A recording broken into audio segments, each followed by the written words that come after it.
Yeah. And I'm going to open the next session, which is around the BRC theme for tissue engineering and regenerative medicine. So Thomas, if you turn your camera off, and Jane Sowden, if you would like to join us, please, to chair this session. Thank you very much. Over to you, Jane. Thank you, Laura. So hello and welcome to the session on tissue engineering and regenerative medicine.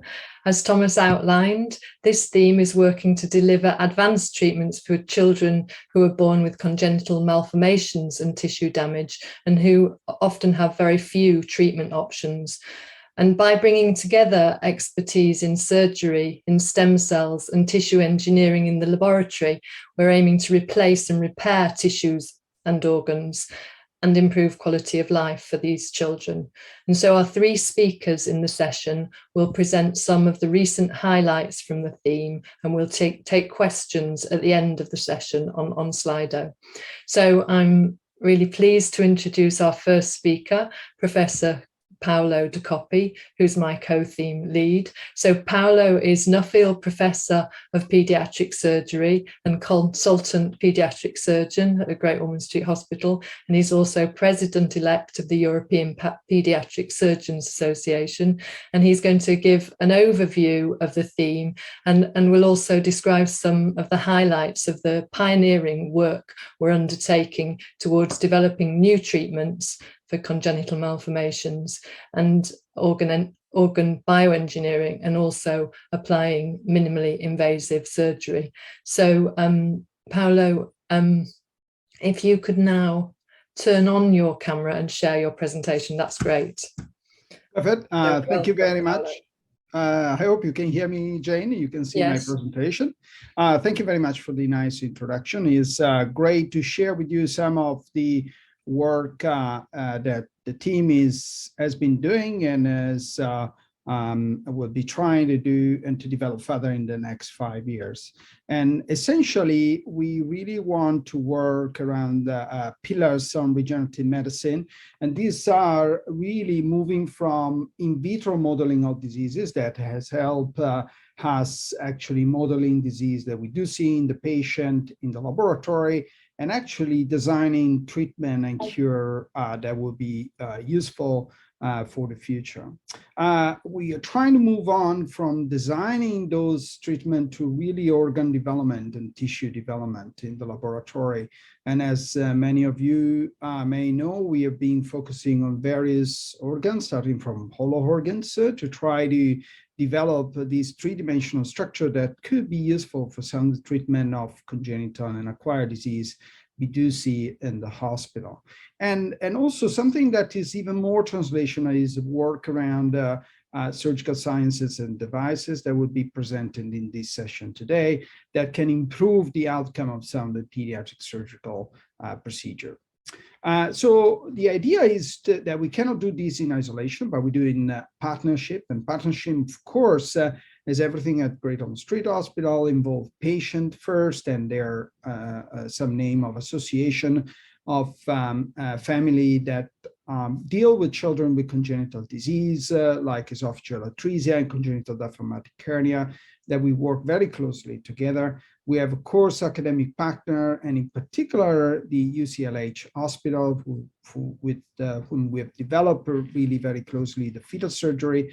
And of course, as Thomas introduced very well, we have to work with industry to try to scale up those treatments to benefit more patients for the future.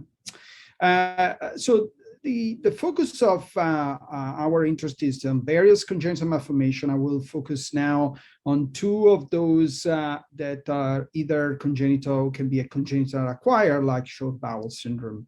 Esophageal atresia, as many of you are familiar, is a situation in which part of the esophagus hasn't developed completely, and there's no really an ideal solution. I mean, ideally, we can put the esophagus together, but in about 10% of patients, this is not possible, and we need to find an alternative for that.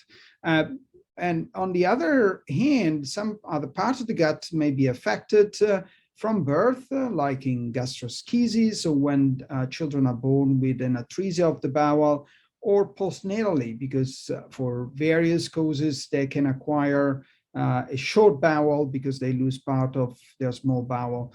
So those patients are treated normally with parenteral nutrition. In the worst scenario, we can adopt the small bowel transplant that is done, of course, in combination with the kinks.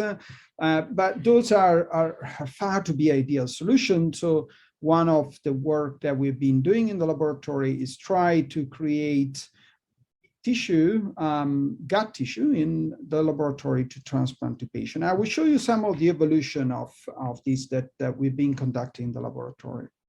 So the first organ that was ever transplanted in children was transplanted at Great Ormond Street Hospital, and was the trachea. It was a deserialized trachea derived from a cadaver to substitute a trachea on a congenital malformation,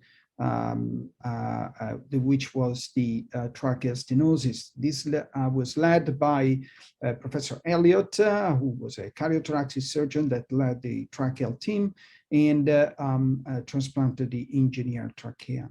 Subsequently, however, we found that that was okay for a tissue that required very little vascularization, such as the cartilage of the trachea. But if you want to engineer a more complex tissue, let's say the intestine, you need to work on the vascular supply. So we went back into the laboratory, and together with the group based in New York at Cornell University, we found a way to recellularize the vascular part of the intestine. So if you want to make a new intestine, first of all, you needed to have vascularized. So together with this team, we took cells from a mature endothelium, so from a mature vascular network that usually they cannot grow much in vitro, and we tried to reprogram. So cells that are at the embryo stages are capable to grow much more and to form much more network in case of the endothelial cells. And we found that ETV2 was a transcription factor, was essential to reprogram these cells. So all of a sudden, we were able to have cells that they were still matched to the recipient of the endothelial cells, but were able to be replicated in vitro for a long time. And without making a long story short, to make a long story short, we are able to engineer these cells in a way to form new vascularized intestine. Here you see some example of that happening. So we took these cells, reprogrammed, and formed a new vascular network. So these cells were so capable to do a vascular network that you will see in these videos here in a second how cells or particles can migrate from one side to the other side through the vascular network without causing any thrombus or any leakage that you would normally have. So this you see in the video here. These are blood cells with just some EDTA, and they're running through this vascular network without any leakage or without any thrombus. So can we say then that we can really engineer intestine? Well, the aim is to engineer this intestine for patient with short bowel, but we have to really work a long way to make those intestines ready to then be tested before implantation in children.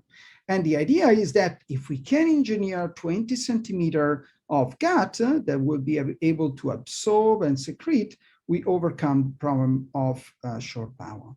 And so we work with intestine that was taken and fragmented to make a gel. So this gel can be derived from the intestine and can help us expanding the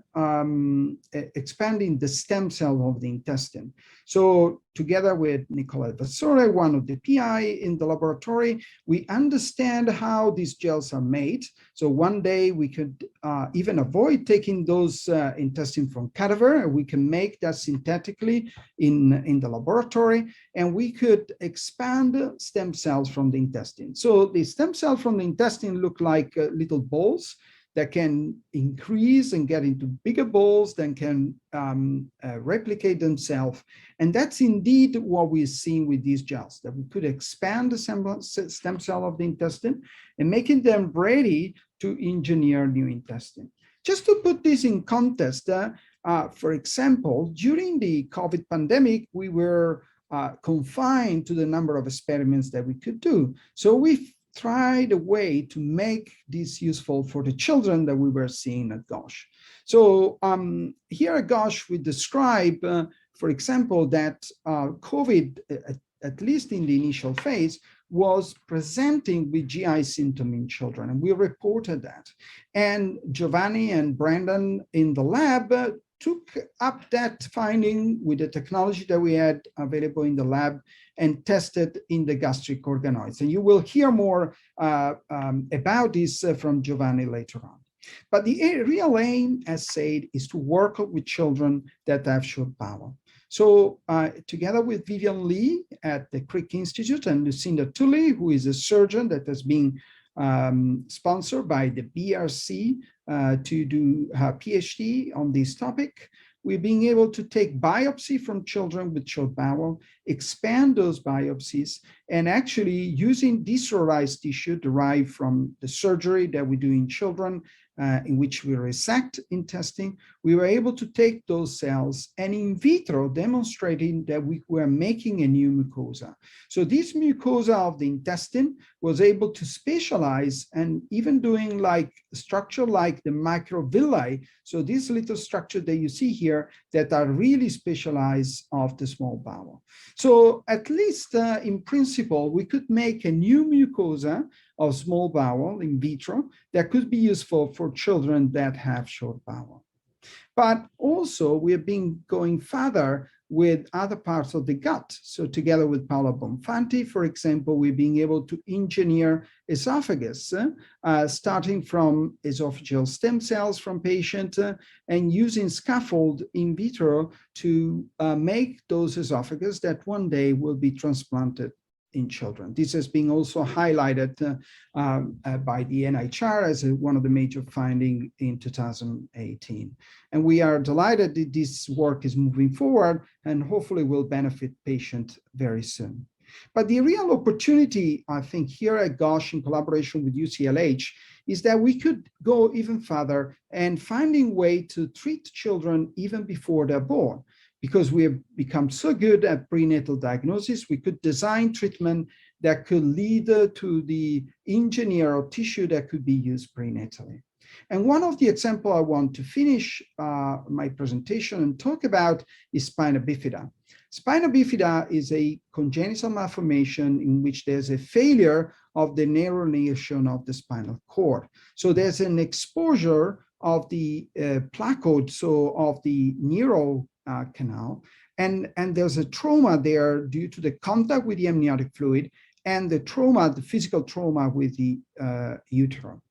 So in collaboration with a big group of people, which include, of course, the neurosurgeon and particularly Dominic Thompson, who is the leading neurosurgeon on the treatment of spina bifida, we've been able to deliver from something that was just a research project to something that has been NHS commissioned just recently. So we've been able to do a number of operations in utero, and here you see some pictures of those newborn babies that have been corrected in utero, and you see the scar completely healed as a newborn. So these newborn didn't need any operation postnatally, and they were treated.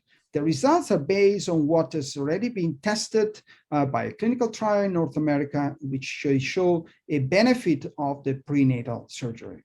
But of course, at the NIHR, we want to move things forward. So together with the same group, we train also in collaboration with Texas Children to design instrumentation to operate in utero without opening the uterus, so without doing a direct repair. And we are working now on making that happening. We have done 5 cases together with the Leuven University and Professor Jan de Presta, in which we've been able to correct the defect, as you see in the picture there, just by using the camera and small instrument to correct it in utero. Here you see a short video in which we repair the last stages of the skin of the fetus. So, but this gives us opportunity to really intervene prenatally with, for example, non-invasive therapy. So Nicola Alvasore has designed polymer that could be photocross-link, so will be polymerized using a light in vitro. And the next step maybe is to cover that defect without even doing an intervention with suturing, but just with covering with some tissue that we can print it directly in the fetus. So we want to train surgeon scientists using facility that we have in this ACR, like the GMP that has been cited by Thomas, to really design new treatment in utero that could lead to the correction of malformation even before birth. So this is done by disease modeling, imaging, and surgical training that can lead to the new opportunity for therapies. We couldn't do that with if it was not for all the partners that we work together. And thank you very much again for the opportunity to share in this. Okay, thank you for that fantastic overview.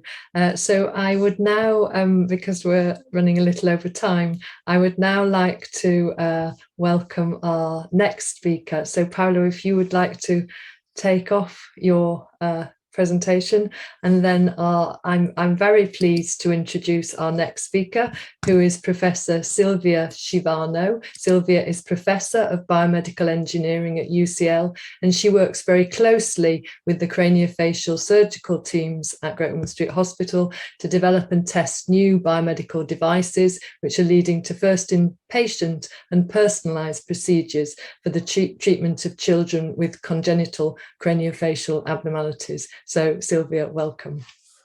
Thank you, Jane, and good afternoon, everybody. I hope you can hear me and see the slides. So I'm part of Face Value Craniofacial Research Unit that sits across Great Ormond Street Hospital, the clinical unit, and the Institute of Child Health. And because of this co-location, what we do is very much working with patient data, in particular images, and combine them with engineering and computer science methodologies that have been developed for all sorts of different fields, with the aim of helping clinicians care for children that are born with craniofacial abnormalities. So in the next few minutes, I will try and show you an example of how we have integrated some of these engineering methodologies that we have developed to support the clinical decision process for a specific craniofacial surgery. And I will share the story of Archie, who's a 6-month-old boy that was referred to Great Ormond Street Hospital because it was diagnosed with sagittal synostosis. This is a condition that affects mainly one suture at the top of the head and the skull, which unfortunately fuses prematurely, resulting in an abnormal shape for the head with sort of a long head and a prominent forehead. The concerns for this type of children are very much aesthetics, but this clearly has a huge implication in terms of the social development and social life of these children. And parents are required to make a decision on sometimes risky and invasive surgery based pretty much on only these aesthetic concerns. So in terms of the surgery, while in the past, until over 10-15 years ago, the surgery itself was very invasive, requiring a full remodeling of the head. In the past 10 years, new minimal invasive techniques have been adopted as a clinical practice. And at Great Ormond Street Hospital, we have been using metallic springs. These devices are inserted in the skull of the patient through a small incision on the top of the head in the skin, and they're left for a few months to try and activate and open the skulls in the lateral directions in order to be able to correct the shape abnormalities. The springs have been really successful in the past. Over the past 10 years, have been used at Great Ormond Street Hospitals with over 400 patients that have been treated with this type of approach, and nearly half of them have been for this specific condition of sagittal synostosis. However, the aesthetic outcomes for the patients are very much dependent on the choices of the surgeons on the table. So the type of cuts that are used for the bone, the length, the positions, the devices that are used in terms of the different strands or the position of the device themselves. So the idea is, can we use some quantitative methodologies, engineering methodologies to support the decision of the surgeon on the table, to guide this decision in order to make sure that we optimize the final outcome for Archie and all these patients with sagittal synostosis.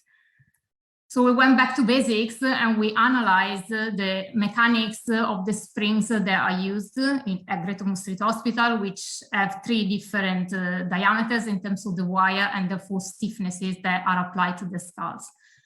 We also went back to see all the data that were collected from the retrospective cases done so far, and we looked specifically at the X-ray images because by measuring the openings of the springs, we could reverse engineer the forces that were exerted by the springs from insertion all the way to removal a few months later.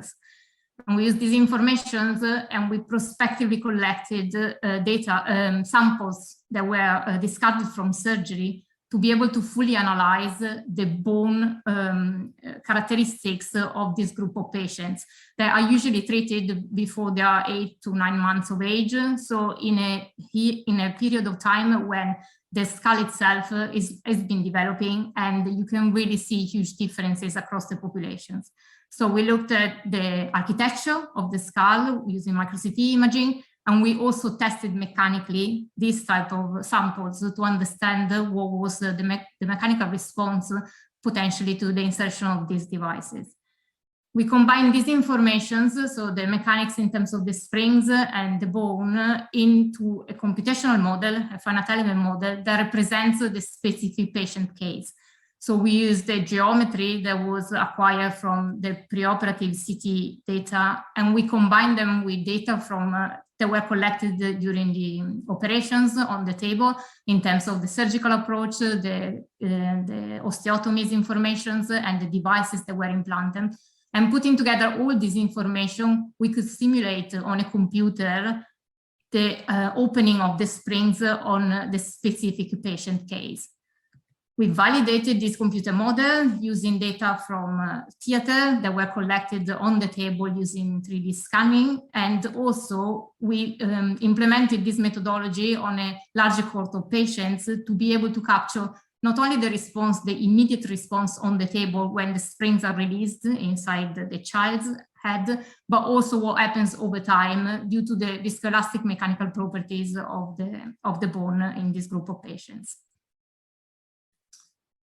In terms of surgical planning, what we are trying to do is to change the shape of a complex geometry, which is the head of the patient, by just basically applying very simple forces to the skull. And what we realize is that clearly it's very difficult to completely normalize the outside, the outliers, the abnormal shapes into exactly the perfect average normality. However, what we want to do is balance the risks and benefits and make sure we can be as close as possible to what is considered a more pleasing head shape without increasing dramatically the risks to the patients in order to achieve this outcome. But when we talk about the head shape, it's a really complex geometry. So just looking at linear measurements or a few numbers that give a good indications of changes, we need to look at overall the entire aesthetic of the shape of the head, because this is really the reason why the surgery is performed.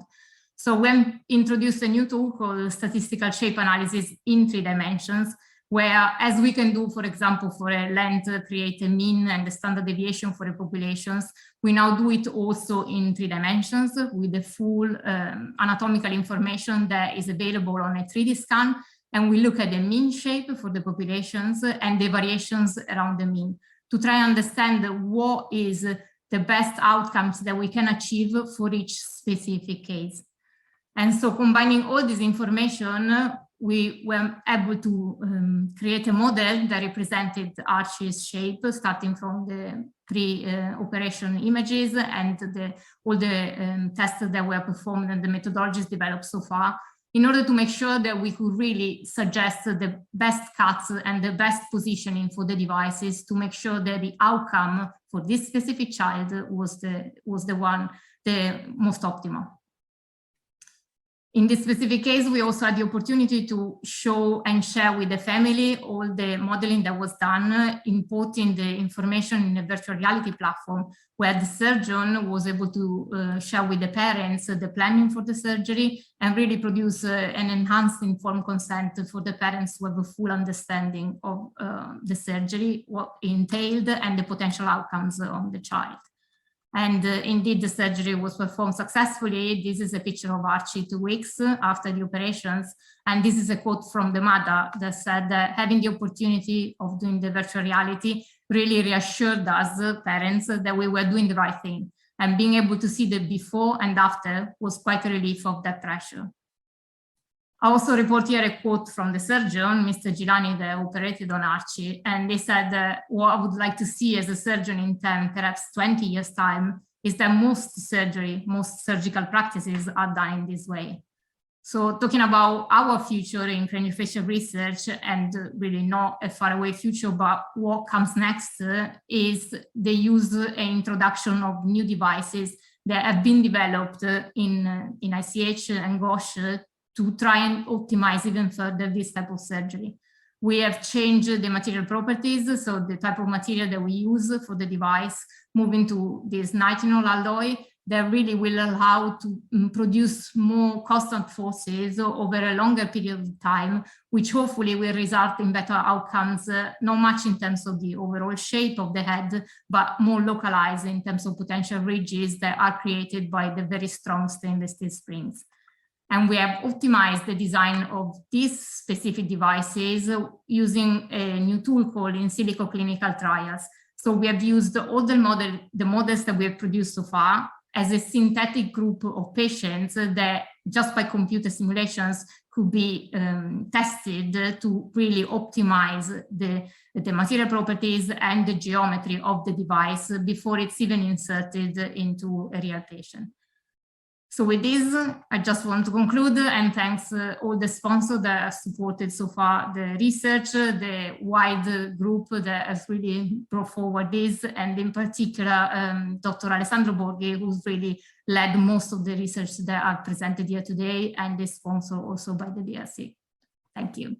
Thank you, Sylvia, for a wonderful overview of the exciting work you and the team are carrying out. So I'd now like to move swiftly on to our next speaker, who is our final speaker of the session, Dr. Conor McCann. So Conor is one of our junior faculty co-leads, recipient of a Guts UK fellowship, and leads research on gut motility disorders. And he works closely with the GOSH gastroenterologists to develop ways to try to transplant gut nerve cells to help improve quality of life for children for diseases such as Hirschsprung. Conor, welcome. Thanks very much, Jane, and good afternoon, everyone. So as Jane mentioned, I'm going to talk to you today about our advances in trying to develop a stem cell therapy for Hirschsprung's disease, which is really the archetypal disease of disrupted enteric nervous system development. The enteric nervous system is the largest branch of the peripheral nervous system, which incorporates a large complex nervous system within the intestinal wall. And during development, this is derived primarily from the vagal neural crest, which migrate through the embryo early in development and then enter the foregut, and then complete a migration along the length of the gut to colonize the entire length of the intestine. Hirschsprung's disease is really a failure of this colonization process, whereby these neural crest cells have migrated variable lengths along the gut, but failed to complete their journey. And this failure to complete their journey results in a terminal portion of the intestine which lacks a nervous system and is termed aganglionic. And this aganglionic segment is constricted, which then leads to downstream problems of passage of contents, the accumulation and dilatation of proximal regions, which if left untreated would lead to rupture and eventual death for these patients. Unfortunately, the current treatment for these children is surgical removal of this affected aganglionic region, but this leads to multiple downstream and lasting symptoms into late childhood, adolescence, and adult life, which really highlights the need for alternative strategies to treat these children. In our group, in my group, we try to harness stem cell technology to then drive pluripotent human embryonic stem cells towards this vagal neural crest fate, which could then be transplanted into this region with the hope of restoring function for these children. We've worked closely over the last number of years with our collaborators at the University of Sheffield, Peter Andrews and Anistis Zacharidis, and have established a protocol whereby we can generate from human pluripotent stem cells vagal neural crest cells. And this is based on a protocol including the activation of Wnt signaling, inhibition of TGF-beta signaling, tight control of BMP4, and then temporal addition of retinoic acid. And this results in the development of cells which mimic vagal neural crest gene signatures. And what you can see here is this protocol is quite a short protocol in terms of stem cell culture, and it only takes 6 days to generate our cells, which is optimal in terms of developing an off-the-shelf platform for treating these patients. One of the benefits of working at the GOSH BRC is there are possible access to patient tissue from Hirschsprung's to patients. And what you can see here on the bottom is we've obtained tissue which has been obtained under fully informed consent after surgery, which would have been discarded. And what this allows us to do is then undertake proof of concept experiments in terms of integration of our stem cells and also the development of function in here. And what you can see is that upon receiving these tissue segments, we can transplant our cells in, which are labeled here with a green fluorescent protein. And these cells, after 21 days of ex vivo culture, then begin to form rudimentary networks within the tissue. And whenever we look at functionality using organ bath contractility, what we can see is using an equivalent non-transplanted sham piece of tissue from the same patient, we can see that there's contractile quiescence, or the lack of any contractile activity within this Hirschsprung's tissue. By contrast, whenever we transplant our enteric nervous system progenitor cells within these tissues, we can see the restoration of rhythmical contractile function within these patient tissue. And this is repeated over multiple transplants. Furthermore, whenever we can specifically target the nervous system within these transplanted tissues using electrical field stimulation, what we can see again in untransplanted equivalent tissues from the same patient, we can see no response upon electrical field stimulation. However, whenever we transplant our enteric nervous system progenitors, we're able to elicit a contraction, suggesting that we have indeed restored neural responses in these tissues. We're very excited by these findings. While a number of groups around the world are performing similar cellular studies in terms of developing stem cell therapies for Hirschsprung's, we believe this is the first demonstration of functional rescue of human Hirschsprung's disease tissue. And this really paves the way for what we see as future translational funding applications to move towards first-in-child trials within 5 to 7 years. And in the intervening years, we hope to develop applications in terms of developing GMP-grade protocols for the development of our cells, the safety profiling of our cells, as well as the generation of devices which will allow translation to in vivo applications. And throughout this process, we hope to actively engage with Hirschsprung patient groups, including CHAMPS Appeal and the GOSH YPAG, to then drive future translational strategy, which will really help these patients. I just wanted to finish by touching upon some of the BRC support, which has been really fundamental in terms of driving my career development. So this has allowed a platform to drive early preclinical findings towards human tissue application, as well as building capacity and facilitating a move towards research independence. So I'd just like to thank everybody that's involved in the project. Thank you. Thank you, Connor, for an excellent presentation. So I would like to, at this point, thank all of our speakers in this session for really providing us such an exciting overview of the work from the last 5 years within the theme. I'm going to pass back to Laura because we are running a little bit behind on the time, so that we can move forward with the program. So once again, thank you to all the speakers from this session. That's great. Thank you so much, Jane. That was a really good session.